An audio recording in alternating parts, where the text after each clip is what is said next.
Hello, this is Auntie Belle and welcome back to the Top 5 News, where we cover the top 5 news for you. You know, ever since COVID started, we all become a bit germaphobe already. Me personally, if I have to touch a door, then I need to quickly sanitize my hands one. So to appease the people who don't like to touch here, touch there, Maybank introduced a contactless cash withdrawal service. Basically, all you have to do is update your Maybank to You app to get the new feature. Then you go to selected ATM machines, scan the QR code and then take out your money. This means that we don't have to touch the buttons or worry about forgetting our ATM cards anymore. For now, they only have 1,000 ATM machines with this feature, but eventually, all ATM machines will have the same thing. Wow, this one really living in the future. Sangat berwawasan. Speaking of convenience, the Malaysian Immigration Department just announced that if you want to renew your passport, you must do it online and you cannot walk in already. This will be effective 11th of May onwards, so even your walk-in appointments are not valid anymore by then. All you have to do now is visit the immigration website, fill in all your personal details, and then once you're done, pick the nearest immigration office to pick up your new passport. Make sure your information is accurate now, and your passport picture of course need to follow the requirements. Don't simply take. All the aga-aboy don't take selfies, especially with those filters on.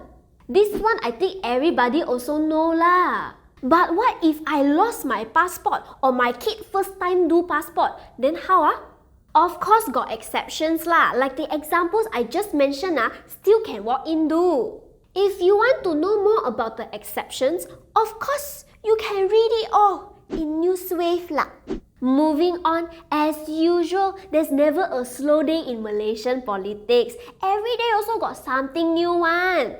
The highly anticipated debate between Najib Razak and Anwar Ibrahim finally happened.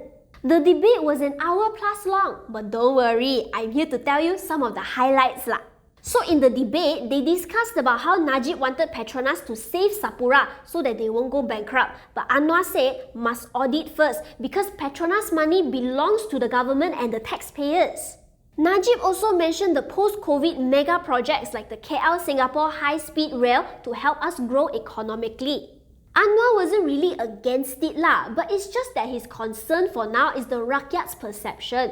Economic growth, is growth, but the rakyat feels like the economy is dominated by rich political elites, so we must fix that first on the government management level.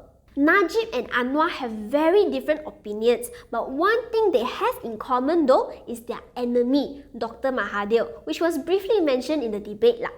If you want a full recap of the whole debate, I wonder where you can find it leh. Newswav lah. Now, still on the topic of politics lah, because what's new, right?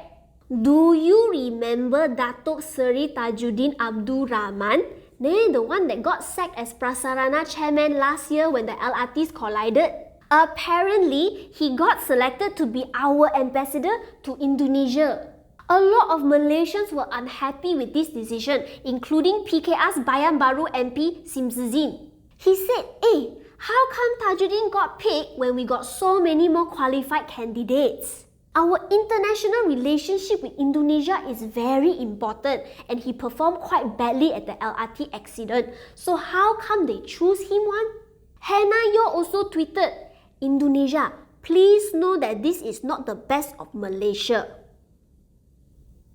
As of now, the MPs are asking our Prime Minister to justify choosing Tajuddin as an ambassador because everyone is just like, Now this last story is not really about politics but it involves a government office. So there was this video of a security guard in UTC Pudu acting like a gangster. Now just a little backstory Two reporters of a news portal said that they got harassed by the security guard who asked them to leave the place. The viral video shows the guard shouting at them. He shout, and then one of the reporters dismissed his shouting, turned to the crowd and then asked, how many of you have been waiting for more than 3 hours? Then some of the people in the queue started to raise their hands. The same guard then snatched the phone that was recording the whole thing. A lot of people condemned the security guard because it's a journalist's responsibility to report things as they are At first, the police said that there were no criminal elements to the harassment, but eventually they changed their mind and decided to investigate it. Whatever it is, let's leave it to the authorities to take any further actions lah. Okay lah, that's all the time we have this week. Thank you so much for watching, and don't forget to like and subscribe, and also follow us on our Facebook, Instagram and Twitter. So I'll be seeing you again next week for another episode lah. Until then, stay safe, take care, and bye bye!